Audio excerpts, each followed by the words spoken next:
Welcome to ThinkTech Hawaii Business Education Spotlight. This is Alice Li Hagan. My guest today is Reg Baker. He is the partner at PKF, and he started being a partner there since October last year in charge of accounting and tax services. He was also the former executive VP of Hawaii Medical Assurance Association, or HMAA. Welcome, Reg. Well, I have to also mention that you were my guest when I first started with ThinkTech back in May. So it's great to have you here, and lots of things have changed. And you are doing a really good job, too. So. Well, thank you so much.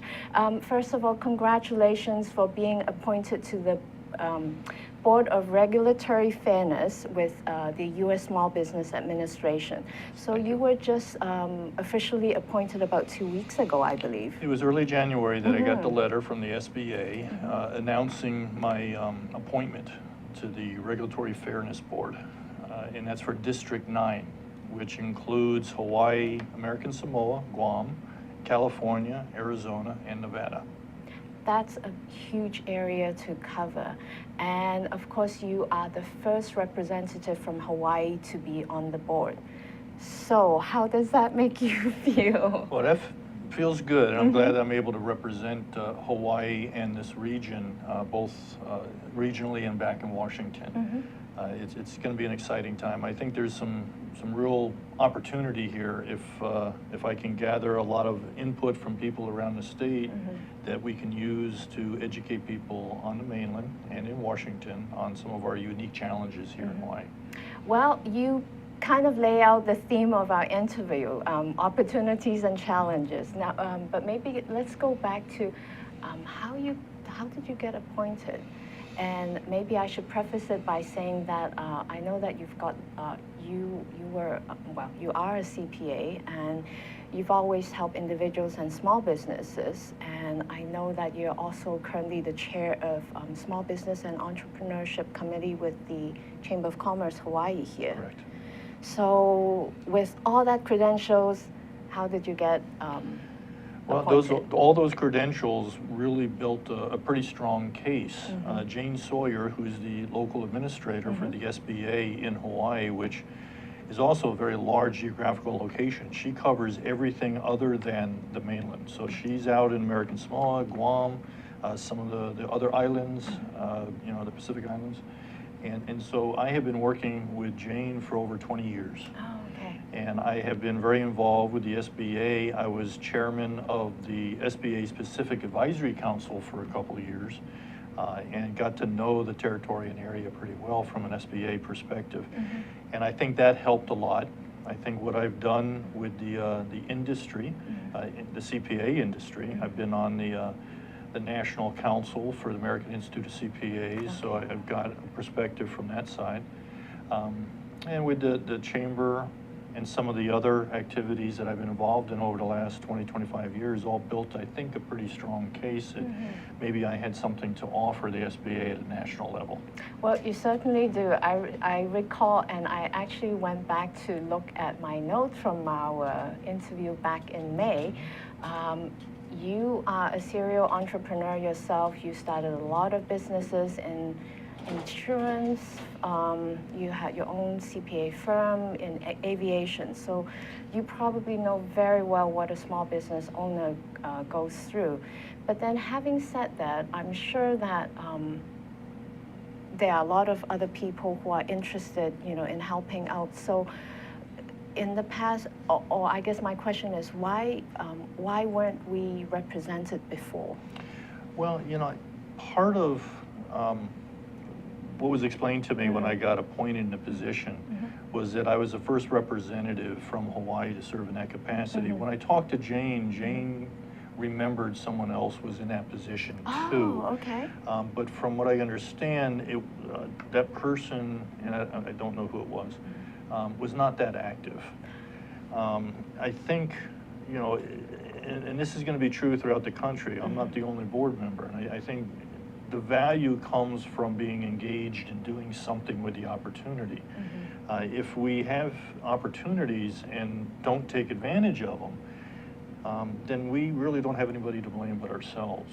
So I want to be able to solicit as much support, get input from as many people as possible. I want to do roundtable discussions. I want to gather a lot of information. And I don't know if you know this, but we have a state regulatory fairness board that's focused on state issues. Okay, well, how about we talk a little bit about that? And I guess before the interview, I told you, well, I'm not a CPA, I'm not in accounting, so you really have to talk to me and the audience from a layman's perspective. So tell us about this Regulatory Fairness Board for the state. I have no idea that it exists, and what does it do? Actually, they do a lot. They work with DBED, Department of Business and Economic Development for the state of Hawaii, and they have representatives on that board from a cross-section of small businesses in Hawaii from the different neighbor islands. They get together, I believe it's monthly, and discuss some of the challenges that they're hearing in their respective communities on what the state rules and regulations might be causing some conflict or challenges in doing business in the small business world. Okay, so what are some of the challenges that state rules can cause? There could be mandated benefits that are being discussed in the legislature that they want to make sure that we understand what the full consequences of some of these additional benefits. There could be new rules being proposed at the state level in either the House or the Senate that might have unintended consequences. There could be it could involve additional taxes. It could involve different rules and regulations. It could involve just different requirements to get a license or stay in business. You know, okay, so you talk about requiring license, or there are additional benefits, taxes. So you are telling me that it all comes down to increasing the cost of doing business then? Unfortunately, when you add layers of regulation into a business environment, it generally requires some sort of labor or some sort of oversight, which costs somebody something somewhere. And so, yeah, a lot of it does boil down to additional costs. But it also could mean a diversion for management attention. If management has to, and the business owner, and sometimes the business owner is the management of the company, if they have to spend a lot of time dealing with some sort of an additional regulation, then that takes their focus away from doing business and making money to providing, oversight into that regulatory area. Just as an aside, now you reminded me of our conversation back in May, because I think we were talking about number of small businesses or number of entrepreneurs starting their business. And I think at that time I had some figures, and figures across the country seem to indicate that there are fewer people starting their own business, being entrepreneurs. And I think you made a comment about the cost of doing business and the layers of regulations and compliance that people have to go through. So do you recall that? It is a big barrier of entry. A lot of people, when they start going through the licensing process and setting up their different GET numbers, their TDI numbers, all of the different forms that's got to be completed, it scares some people and they get uncomfortable about pursuing it, and that's unfortunate. But I want to emphasize how important that small business community and those small business efforts are in the state. And I don't want to get too macro, but in the past, Hawaii had always had 3 legs to the economic stool. And our economy was based on agriculture, visitor industry, and military spending. Agriculture isn't that viable anymore. And I think we've been watching on the news the last couple of nights some of the controversy related to the base closings and the reduction of 20,000 people from this state. That's going to have a very strong negative economic impact that's going to unfairly affect mostly small businesses. So, the military leg is weakening. Maybe it's only half a leg now. So we really just have the visitor industry that we're going to be standing on. People seem to forget 98% of the businesses in Hawaii are small business. Mm-hmm. That could be and should be at least one of our legs on that stool Mm-hmm. and help drive the economy Mm-hmm. and help keep Hawaii thriving Mm-hmm. economically. Well, now let's go back to your role in this board and with the U.S. Small Business Administration. So you've talked about the state level. So how does the U.S. SBA work with the state level with their Regulatory Fairness Board? Well, it's really two separate bodies. You've got the Okay. State Regulatory Fairness Board, and then you've got the SBA's Regulatory Mm-hmm. Board. And state laws and regulations and federal laws and regulations are sometimes different, Mm-hmm. but in a lot of cases they tend to overlap. Okay. And where they overlap is where we can work collaboratively to address some of the issues. Mm-hmm. You know, a case in point, there may be Department of Labor laws and regulations that mirror each other at the federal and state level. OSHA is I'm another sorry, area. OSHA shoots, I forget what the Something to do acronym with stands safety, for, but right? it's a health and safety Okay. organization. But it's federally funded Mm-hmm. and federally directed. And they usually have some pretty tough requirements that companies have to go through, and some of them don't always make a lot of sense. And that's where we can work together and try to address some of these issues.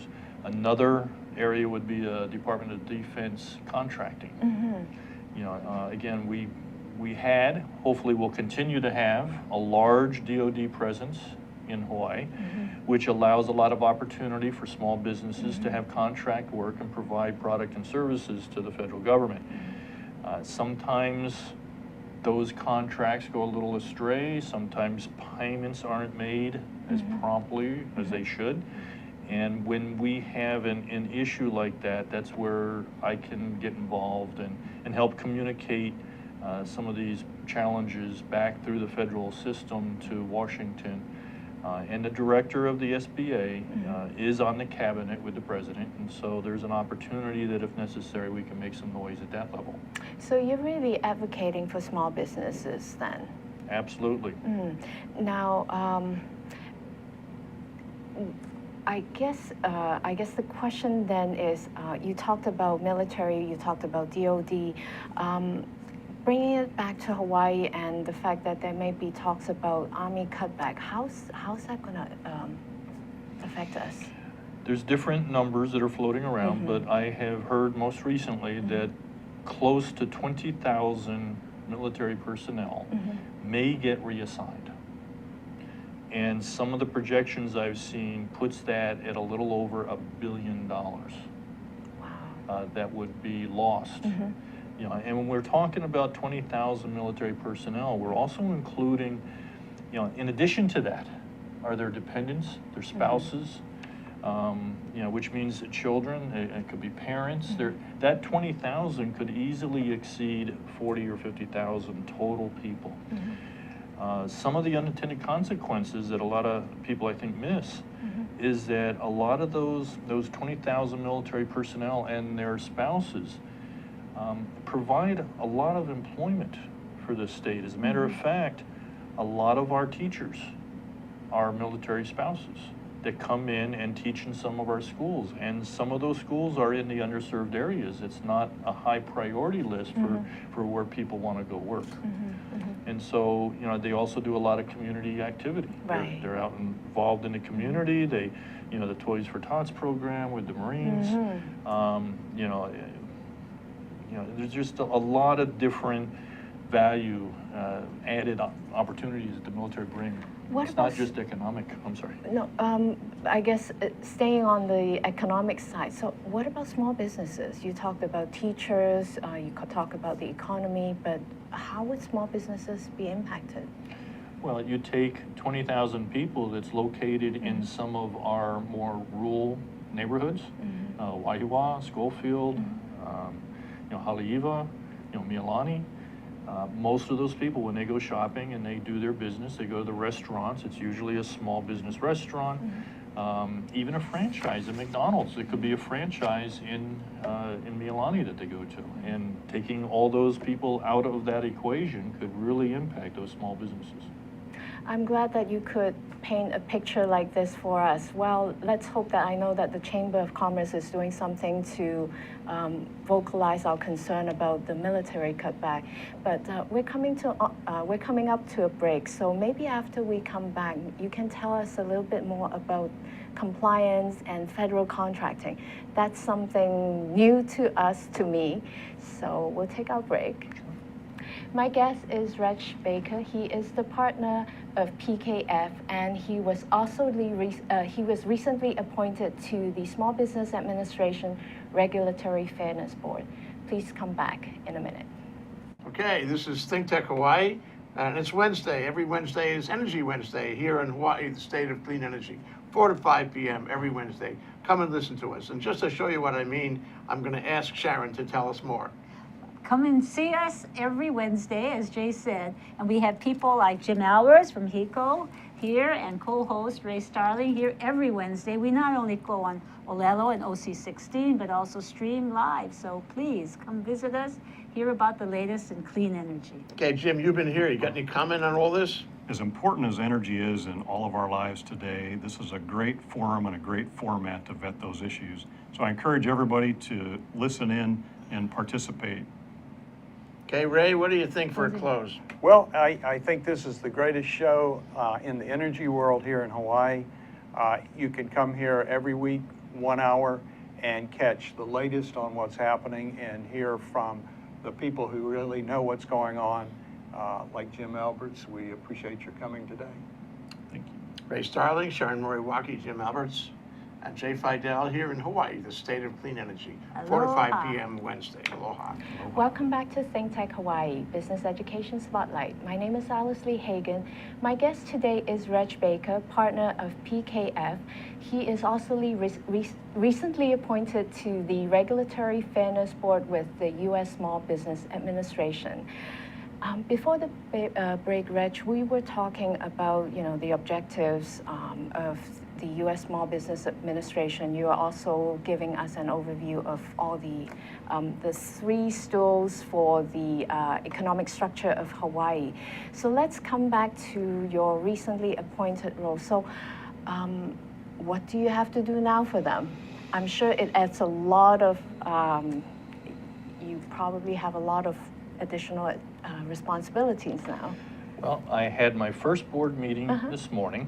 Okay. And it appears that I'm going to be asked to join 2 committees of the SBA Board of Directors. And one of them is going to be a outreach and community involvement. I think that's where we have an opportunity in Hawaii. I'm going to be working with other chamber business associations like the Chamber of Commerce's on all the different islands, trade groups like retail merchants, restaurant association.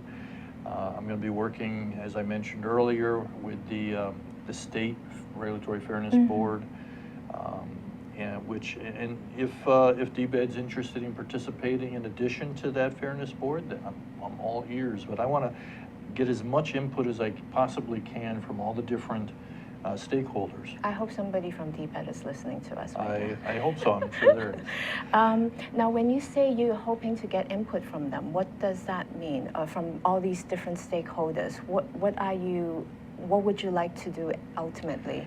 I'd like to hear where there are opportunities for us at the SBA, at the federal level, to help small businesses in Hawaii become stronger and to be able to grow and, in theory, make a little bit more money and contribute to the economy. The SBA has got a lot of different programs. SBA is a big funding source. And a lot of the guarantees that come out of the SBA is actually funneled through the banks. I'm sorry, so what kind of programs would SBA fund then? The SBA is a large federal guarantor of loans that meet certain criteria. And there's a variety of different loans. Most of them designed to support the small business. There's different types of very specialized programs. There can be programs not only for small business, but for minority ownership, for women ownership, for different types of industries. You know, there could be equipment type loans for a company that wants to add equipment. There could even be some loans that could qualify for renovating and building a building to make it more conducive to larger levels of business. This is all coordinated and done through the banks. And some of our large banks and some of our smaller banks are big producers of SBA guaranteed loans. And they've had different programs in the past where they have what they call a low documentation loan. What does that mean? It means that you don't have to provide as much documentation. The dollar amount is a little bit smaller, and you don't have to provide as much documentation in order to get the bank's approval and the SBA's guarantee. Interesting. Now, how do we compare to other states then in terms of small businesses securing these SBA loans? Well, as speaking for Hawaii in general, we probably have a higher percentage of small businesses in Hawaii than most places in the country. You know, depending upon how you want to define small business. How does SBA define it, and how do you define it, and how does the chamber define it? Is there a standard? No. Oh, okay. Sorry, too many questions. No, there is no standard. You know, one of the earlier definitions of a small business that tends to stick with the SBA is 500 employees or less. Okay. But there's also other ways. It could be based on revenue. It could be, you know, 5 million or less, depending upon the industry. It can have other criteria. But regardless of how you pick the criteria, for example, using the 500 employees, that's going to be about 97% of all the businesses in Hawaii.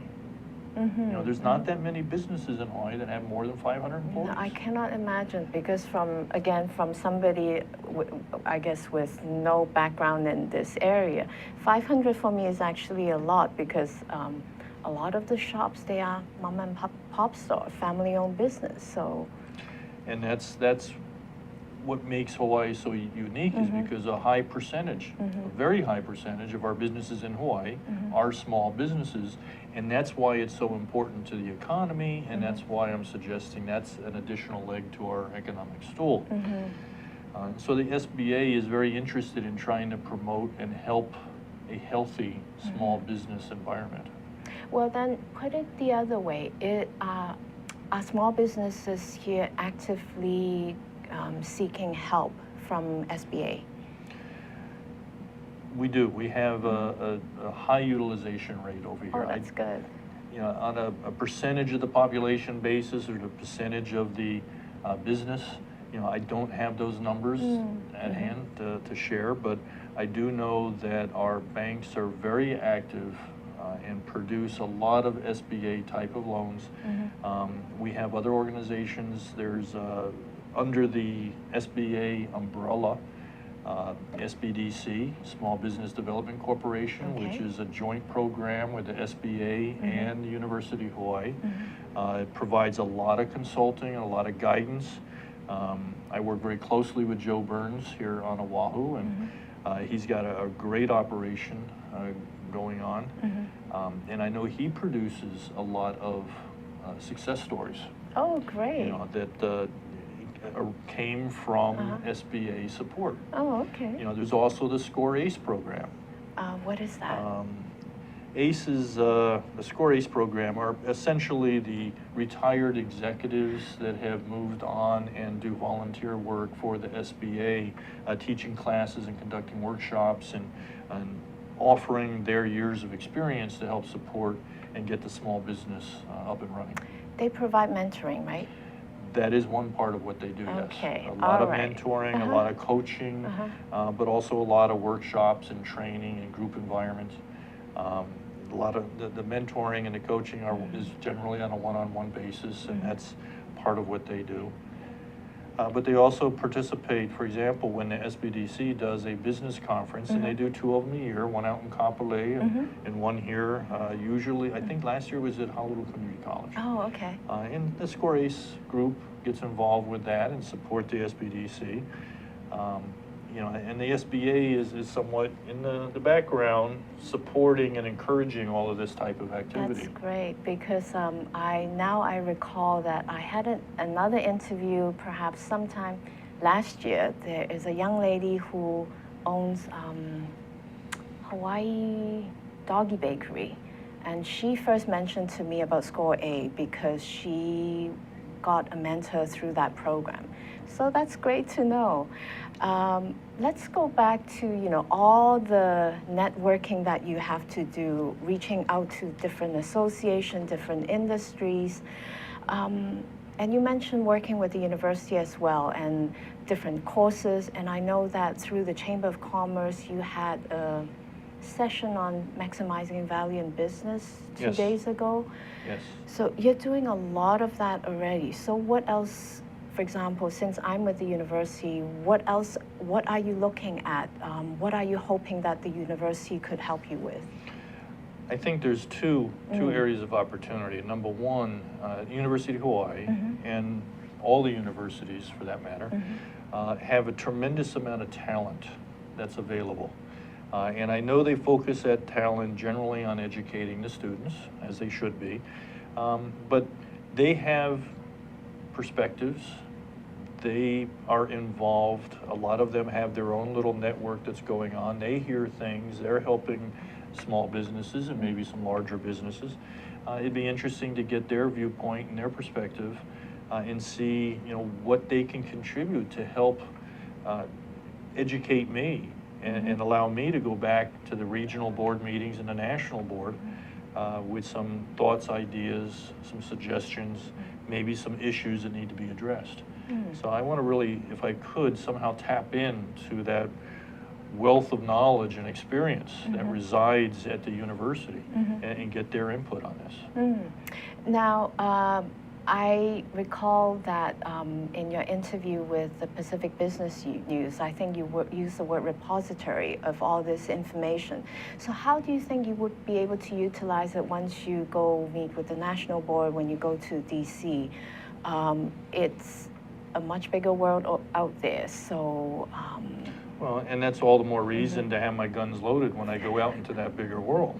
Now, I want to have all that information available to me. I want to have it so that I can use it when the opportunity presents itself. I would hate to go into a battle and have no bullets. Okay.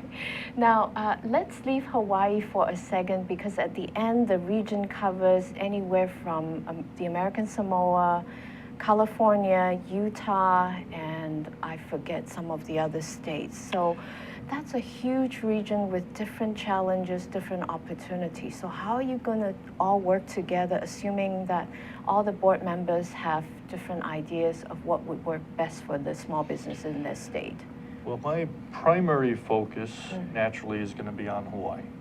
I also have some experience from my Bank of Hawaii days where I ran the international operations. Yes, that's right. Thank you for the reminder. Throughout the Pacific. So I know people that are in some of the other areas that I include in my area, my geographical responsibility, and that's in Guam and American Samoa.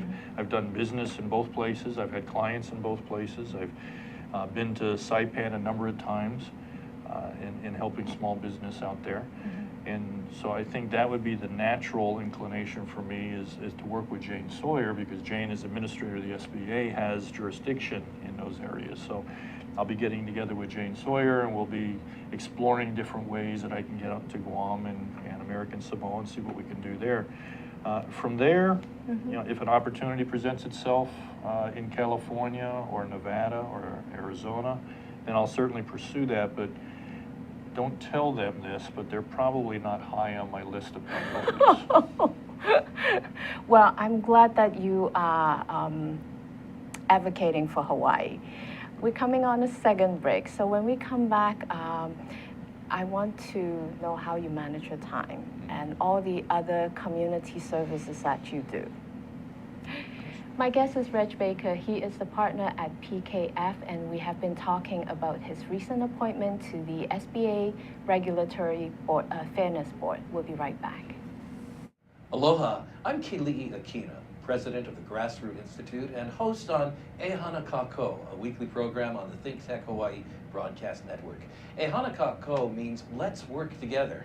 Think of the sad alternative, let's not work together. Here in Hawaii, with all of our diversity and the richness of the people, it's important for us to come together around issues on the basis of what's right and what's good and what's going to serve the common good. And that's what we try to do at Ehana Kako.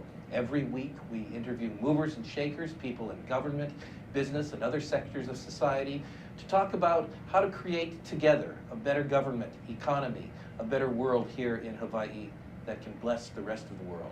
I thank you for your attention to ThinkTech Hawaii, and we look forward to seeing you every Monday, 2 to 3 p.m. on the ThinkTech Hawaii Broadcast Network. We're Ehana Kako, and we wish you well. Aloha. Welcome back to ThinkTech Hawaii Business Education Spotlight. My guest is Reg Baker. He has been recently appointed to the Small Business Administration Regulatory Fairness Board. Before the break, we were talking about his new responsibilities and how he is going to advocate for the small businesses here in Hawaii.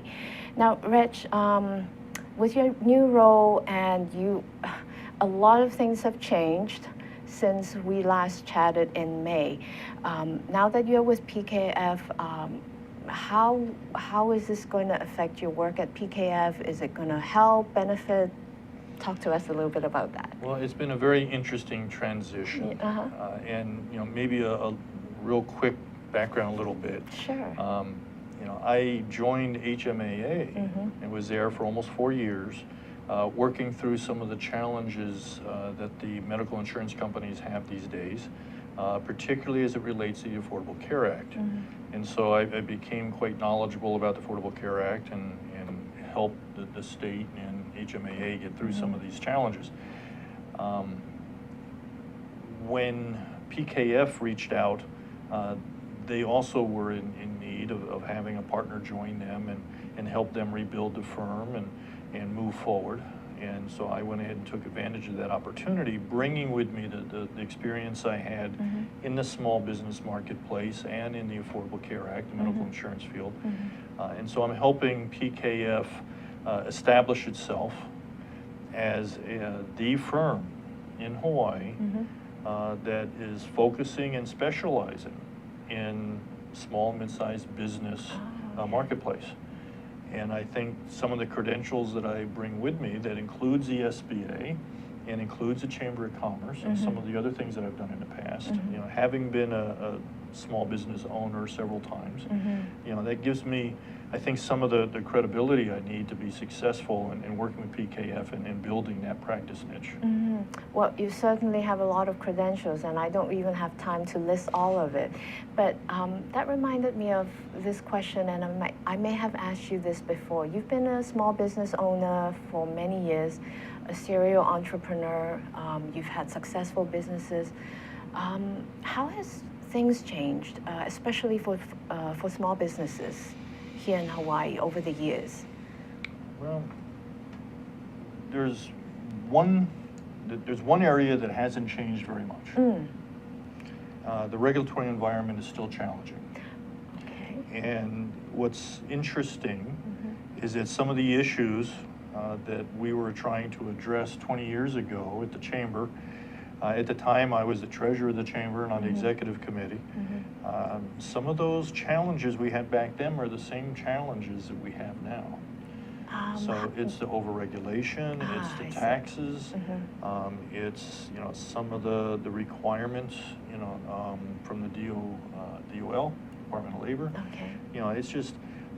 It's just the nature of doing business, and it's not just Hawaii; it's across the country.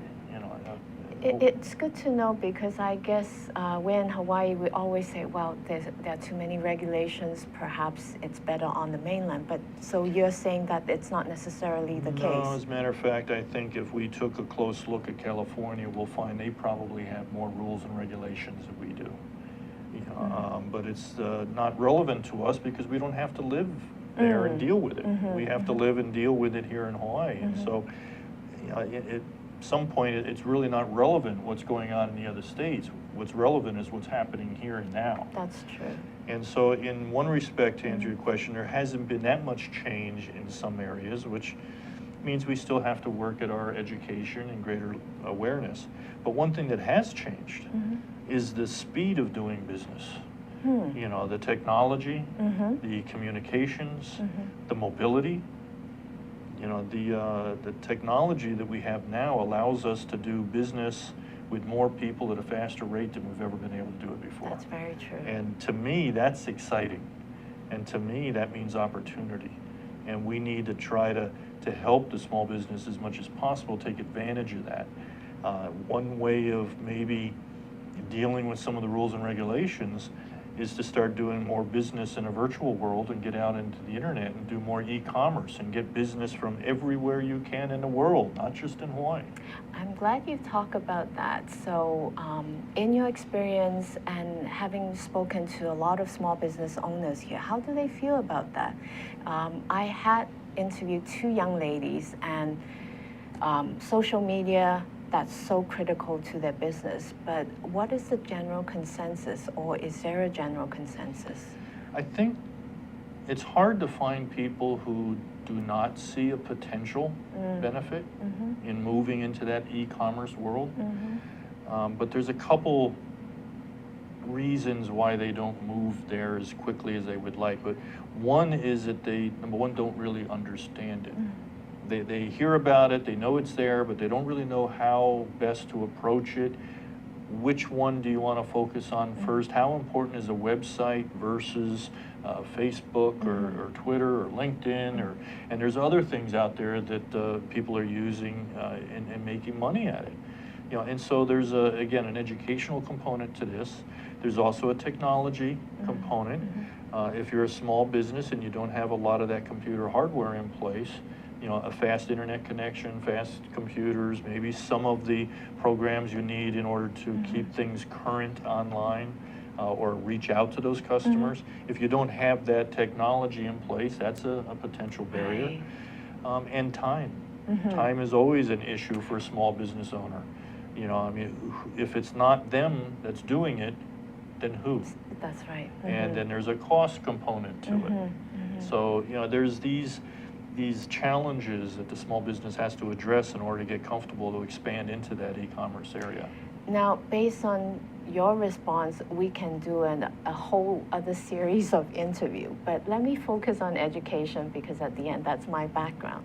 You've mentioned education on a few occasions throughout the interview, and if there are 2 things that the state, the university, or even public education could do to foster or develop potential entrepreneurs, small business owners, what would that be? And are we doing a good enough job right now?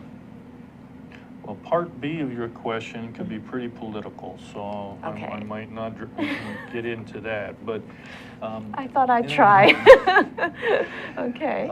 Education is very important, and it's important for many different reasons, which is one of the reasons that I'm so involved with the Chamber of Commerce is because I want to be able to provide at least the opportunity to share knowledge and information that members of the Chamber have that they could share with other members or subject matter experts can share. But even going a little bit further than that, I'm the current chair for the state of Hawaii for junior achievement in Hawaii. And we have some educational programs that are very popular, and I'm proud to say that this year we'll be setting new records, you know, for offering those programs in the state. We just opened our satellite office on Kauai. Oh, great. And the high schools are just jumping on top of this, and we're teaching them workforce skills. And we've got company programs, how some of the high school students can actually open a company and run it and then sell it. And we're also teaching financial literacy. That's workforce skills, and this is a supplement to their education. And you're starting this in Kauai. We opened Kauai. We've been doing it. Oh, okay. Hilo has been very successful. As a matter of fact, I think Hilo should win a national award for some of the things that they've done in Hilo. I mean, Hilo is a small town, and it's underserved, and they've got some challenges.